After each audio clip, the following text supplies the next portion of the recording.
Hello everyone, my name is T Hunter. If this is your first time coming to my channel, welcome. If you are a returning viewer, welcome back and thank you so much for coming back. So I know it has been a minute since I posted a video, but I'm here today. So I wanted to talk about this week's episode of Married at First Sight. Child, don't ask me what number it is. I'll make sure it's somewhere in the title. So this week, the couples really had an opportunity to tap into effective communication, making sure that they're hearing each other out, making sure that they understand what their spouses are saying to each other, because a lot can get lost in translation, especially if you're having a heated discussion with someone, whether you know them well or you don't. When conflict rises, so do emotions, and sometimes reasoning and logic can go right out the window. The first couple that I want to start with, I'll go with Steve and Noyes.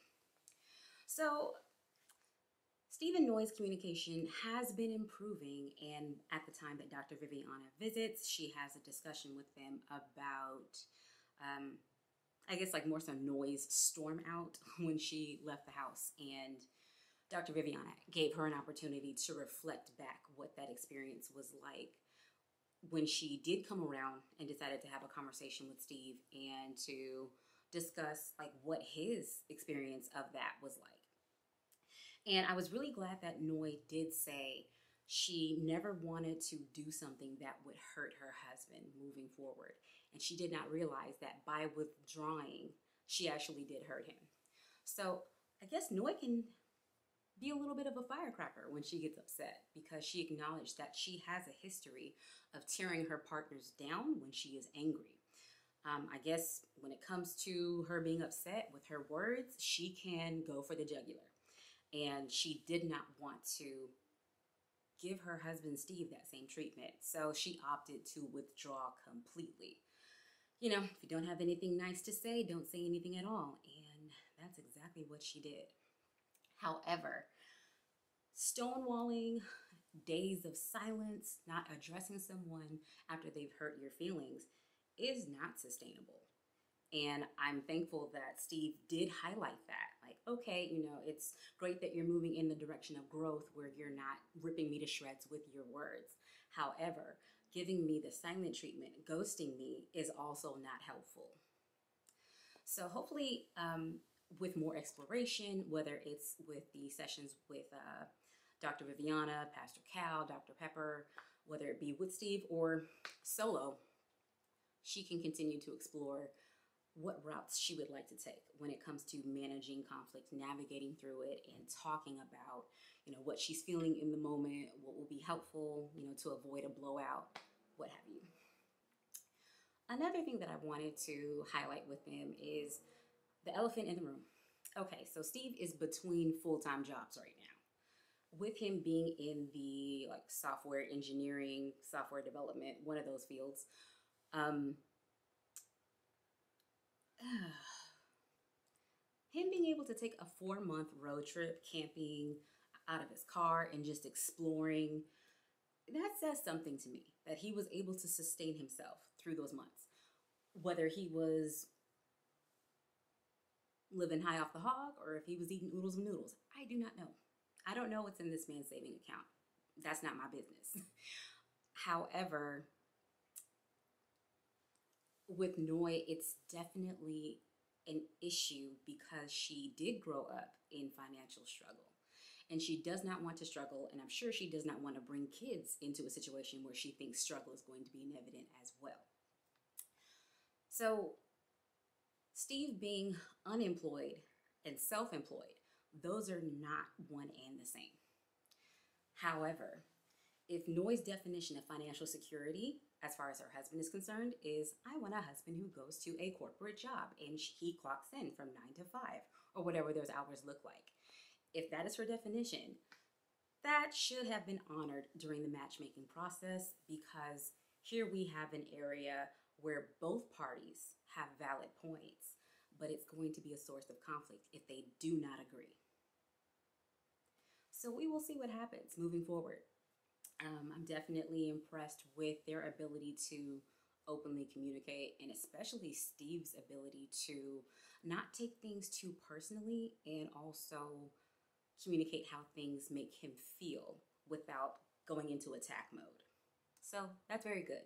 Seems like he has the ability to ground himself and to center and make sure that he processes his emotions before having a conversation about an issue that triggered him or upset him. So as long as Noy and Steve are able to continue exploring and talking through their issues, their differences, their expectations, I definitely think that they have a good shot of making it. Moving on to the next couple, Mark and Lindsay. It is tough watching Lindsay at times because she doesn't have a filter, especially around sensitive subjects. This week it happens to be physical intimacy. We see her talking to one of her friends and expressing her complaints and what she finds to be displeasing as far as physical intimacy with her spouse. Not only is she airing this out to her friend, but we're seeing it on TV. And I'm thinking to myself, no, this is not a subject that we should be discussing on national television. Now, it would be one thing if she was discussing it with Mark in a therapy session or in a counseling session with one of the experts, but she's not. And this reminds me of season 12, when Clara was verbalizing her complaints about her physical intimacy and lack thereof with her husband, Ryan. And while he did forgive her for that, that clip is out there forever. And because it is now recirculating, I believe that the embarrassment, the shame around it, maybe even like disgust and anger, that added fuel to the fire of which led to them possibly getting a divorce. Not possibly, but they did ultimately make the decision to divorce. But I do believe that that added fuel to the fire. So I hope that Lindsay can be more mindful of how she can come across. And I can understand being upset, being frustrated, and being disappointed around not getting your physical intimacy needs met by your spouse and possibly feeling like, well, I'm just feeling this void for the moment, but they don't really want to connect with me emotionally. So they'll get this itch scratched, and then that's it. Like, my needs don't matter, my opinions, my thoughts, and my feelings don't matter. And it seems like that is what is leading her to vent and to gripe and to share all of her frustrations. However, I don't know that that is going to settle very well with Mark. As far as Mark is concerned, he is saying, I don't want to just have physical intimacy with you. I want to have an emotional connection. I want to feel like we are securely connected and attached to each other, that we're not just being physical, but we can also connect with each other in other aspects and realms. And he has a valid point, because at the end of the day, if it is all physical, that's more so the icing on the cake. That's not the substance. That's not the foundation that you can build on. Because if that's the case, well, he can get physical intimacy anywhere. But if the goal is to securely attach and connect, and that goal is not being met, well, when you come to the finish line, aka decision day, he can say, well, yeah, physical intimacy was met, but that's not all that I wanted. So that could lead to him saying no on decision day if those other areas are not addressed. I am so glad that Dr. Viviana did point out to Lindsay, if you want to have a healthy sex life with your spouse, you cannot speak so rudely about it, especially in this man's presence. Like this, I was embarrassed, secondhand embarrassment, watching Lindsay pretty much degrade Mark's performance in front of the therapist that is supposed to be supporting them with working towards connecting and increasing intimacy. That is, I would say that is not the time to do it. However, I'm glad that that did come up so that someone else other than Mark could call Lindsay on the carpet and say, hey, this behavior right here is not conducive to the goals that you say you have for this marriage. It goes to this concept that one of my grad school professors had mentioned. She said, there's this myth that we can make people perform better by first making them feel worse. That does not work. It doesn't work. It doesn't work in any of your relationships. It won't work between parents and children. It will not work between bosses and their employees. It just doesn't work. If you want someone to perform at a high level, you cannot take their esteem and their confidence all the way down to ground zero first. You can't do that. So I do like that Mark highlighted how much he loves the way that Lindsay cares for him. And he needs her to care and love him in ways that he will interpret as love and care. So it goes back to, like, for example, love languages. If you do not know your spouse's love language and you're trying to love them through your own, you can have the best of intentions. However, they're not going to receive what you're doing as love because that's not how they define it. So if Mark is saying, it would be nice for me to be able to have conversations with you and to voice my concerns without feeling like I'm going to be attacked, if we can have conversations that are difficult without me feeling like you're complaining and nagging at me, then I will feel more emotionally secure in this relationship with you. So if she can do that, I believe that she will be able to see Mark show up for her in ways that maybe he hasn't done so in her eyes. So we'll definitely see what happens moving forward. If Lindsay can get out of her own way, this could potentially work because she's a very passionate person. So she loves hard. And I believe that she does have the capacity to fight hard for this marriage. If only she will fight with Mark instead of against him. They can have a shot. Okay, so moving on to Jasmina and Michael. Watching these two communicate is a bit discouraging at times. I feel like Jasmina can get in her own way. I don't know what it is about tone that is so triggering for her. Hold on, let me adjust this. All right, there we go. I don't know what it is, but tone is very triggering for Jasmina. She has repeatedly said things about Michael's tone. You come across as aggressive. You are yelling. Don't speak to me that way. I expect you to speak to me respectfully. And unfortunately, we have not seen these aggressive, disrespectful, condescending tones from Michael on camera. So they could be happening. But if it's not being shown, well, as a viewer, I have no clue. So it looks like, Jasmina, is this really happening, or is this how you're interpreting it? Is this your reality and your perception? Or is he actually yelling at you when the camera's on around? I don't know. And oftentimes she has said, okay, calm down. And that does not work for males or females. When someone tells you, as you're trying to get your point across, to calm down. Even if you are in the wrong in how you're speaking to that person, it seems like calm down is like pouring gasoline on fire. And I have noticed that Michael seems more so annoyed because he's not able to finish his sentence.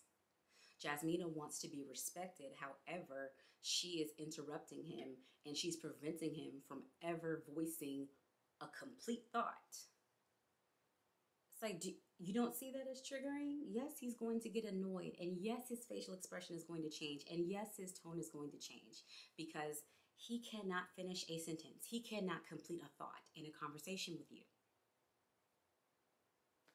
That's annoying. And I'm sure you can hear it in my tone. I'm annoyed by that. Like, everyone wants to be in a relationship where you're so in love that you can complete each other's sentences. But no one wants to be in a relationship where you cannot complete a sentence because your partner is continually cutting you off. That's the flip side of it. And let me just say this. Even if you do not intend to be disrespectful, your excitement where you continually interject and cut someone off where they cannot complete a sentence, that can be just as damaging as you rudely interrupting someone, because it's the same outcome.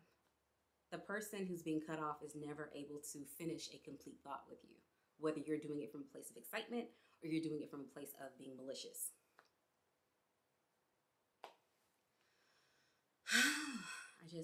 I really hope that Jasmina is able to stick through these conversations without interrupting him, because the conversations don't seem volatile. They don't seem hostile. Michael doesn't come across as someone who was blatantly disrespecting her. So I just wonder if he's on the hook for crimes that other men may have committed against her. And because she cannot hash that out with those men, she's going to hash it out with Michael because Michael's present. Sometimes we do that. We can project our insecurities and our frustrations and our reservations onto someone who has nothing to do with those feelings. They have not done anything intentionally. It's just, well, you just happen to be here, so you're going to be the target today. And that is not fair. And it's really hard because Michael has admitted, I can be a very serious guy. Like, yes, I have a funny side, but I'm very serious and I don't open up to a lot of people. And I think that is due to his past trauma, trying to navigate all of these losses. So if in your mind, the continual pattern that you see is the people I love, I'm going to lose them one day, whether I want to or not. The idea of opening up to someone who could potentially be taken from you or make the choice to leave you, that can be very scary. And Michael, I believe, is trying. And whether he's trying in leaps and bounds or he's trying in baby steps, give this man some credit, please. He's trying.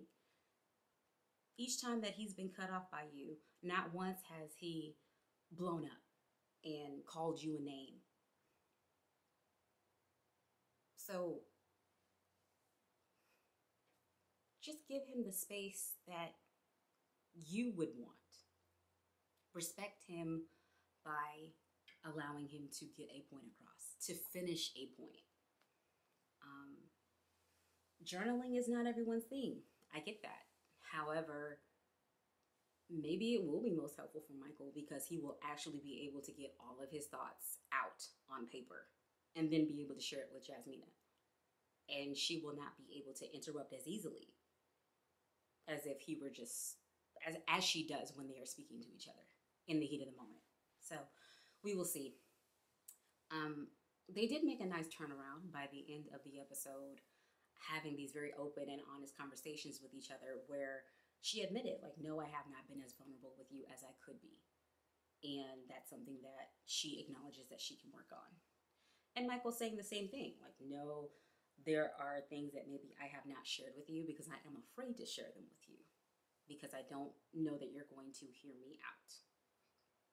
So putting that out on the table, as difficult as that may be, is going to be helpful if they're able to take that information and apply it to improve their communication as opposed to using it as ammunition. Hopefully things get better as they practice taking turns, hearing each other out, making sure that the thoughts that are being voiced have actually been completed before they respond to each other. I have hope for them, so we'll see what happens. Our last and final couple, Elijahwan and Katina.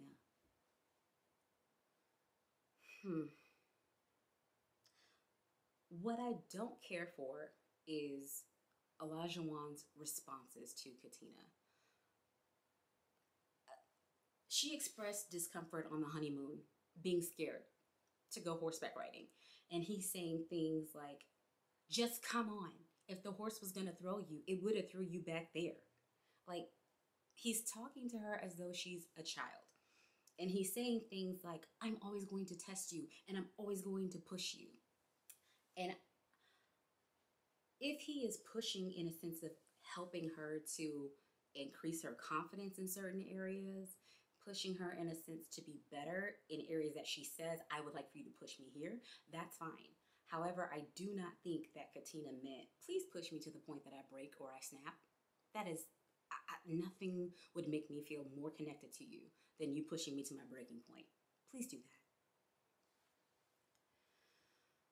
that. Elijahwan's delivery is disastrous. It can be seen as disrespectful. It could even be experienced as abusive. He's yelling at her, he's being condescending, he's tapping into areas where she doesn't have the highest sense of self-esteem and confidence. And he's just tapping into those places and he's just like jabbing at her. And I'm thinking, sir, once again, you are not going to see an improvement in her behavior and how she addresses you and how she performs in the household as your wife. You're not going to improve that by first making her feel worse.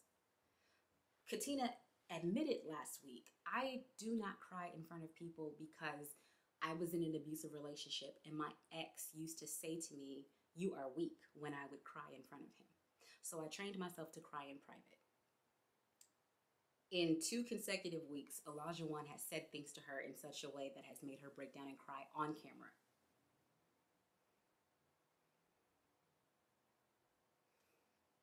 I don't like it. I don't like it. Because if the tables were turned and Katina was doing to Elijahwan what he's doing to her, that would be a problem. We would be saying, oh, women say that they want a man who is emotionally aware and he's able to express himself in healthy ways. And he's able to say, hey, like, this is a trigger for me. And why is she treating him that way? It would be just as bad because you're supposed to be a team. And you don't attack your teammate to the point that they're not even able to like stand up and fight with you anymore. You don't do that.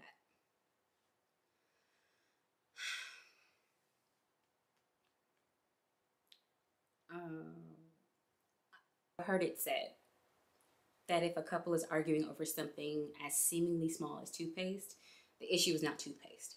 So I'm glad that Dr. Viviana was able to break it down from, is it really about the cooking and the cleaning? Where did you get these ideas from? Or is there something else underneath this superficial layer that we just haven't addressed and you haven't tapped into yet with her?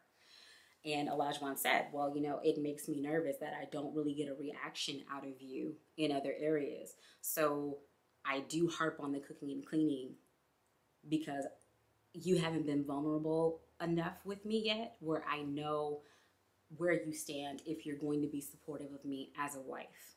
So because I don't know all of those other areas, I just keep tap dancing on the cooking and cleaning.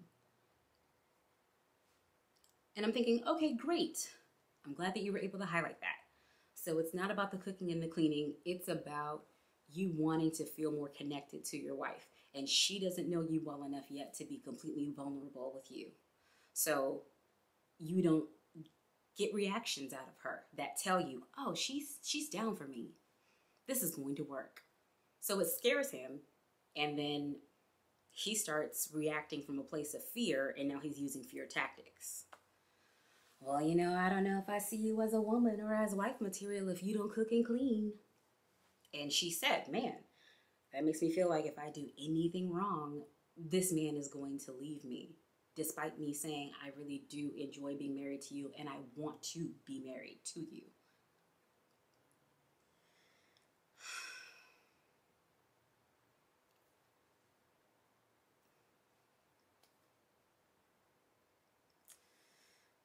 Like I said, everyone has a breaking point, and from the looks of next week's preview, we might be seeing some of Katina's breaking point next week. He said he wanted to test her. He's always going to test and push and this, that, and the other. And, well, I guess we're going to see the results of those tests and all that pushing. So when it comes to effective communication, being able to effectively listen and reflect back what you heard and see if what you heard is actually what the speaker said, that's important. Your tone of voice, it's very important. Your volume, your delivery, your body language, all of it matters, because with one roll of the eyes, you can shut your spouse down, because rolling your eyes could look like, oh, well, they don't care what I have to say. They just completely dismiss me. Like an eye roll can pretty much be like a wave off. Okay, whatever, I don't care. Stop talking. You're not important. And sometimes we don't think about that, but our faces and our tones of voice can speak so much louder than the words that we are using. Body language matters when it comes to communication. It really does. And if you don't think so, check back in with me in the comments and let me know how it feels when you are trying to be vulnerable with someone and they roll their eyes or their chin back on you. Body language matters. I statements, very important. In using the I statement, I get to take ownership of my feelings and my experience, and saying, hey, when this happens, I feel this way. That is letting the person that I'm speaking to know, oh, this is how Tiffany interprets this. So even if I don't mean to give her that impression, that's how she's receiving what I'm doing. And if what she's receiving is not what I'm intending to give, then let's have a conversation about it. Let's break that down and see where the disconnect is. So I'm really glad that they're having these conversations, and especially that Dr. Viviana was present to mediate these conversations too. Because sometimes we can get lost. We can get lost in our thoughts and our opinions and our feelings and our reactions and what we think somebody intended to say or intended to do, where we're not actually hearing their heart because we're looking through the lens of our own experience. But that's all that I have to say about this week's episode of Married at First Sight. We will definitely be seeing what happens in the upcoming weeks. If you have enjoyed this content, please feel free to give this video a like, leave your thoughts in the comments, subscribe to my channel, and hit that notification bell so that you never miss a future post. Thank you so much for watching, and I will hopefully see you in the next one. Bye, guys.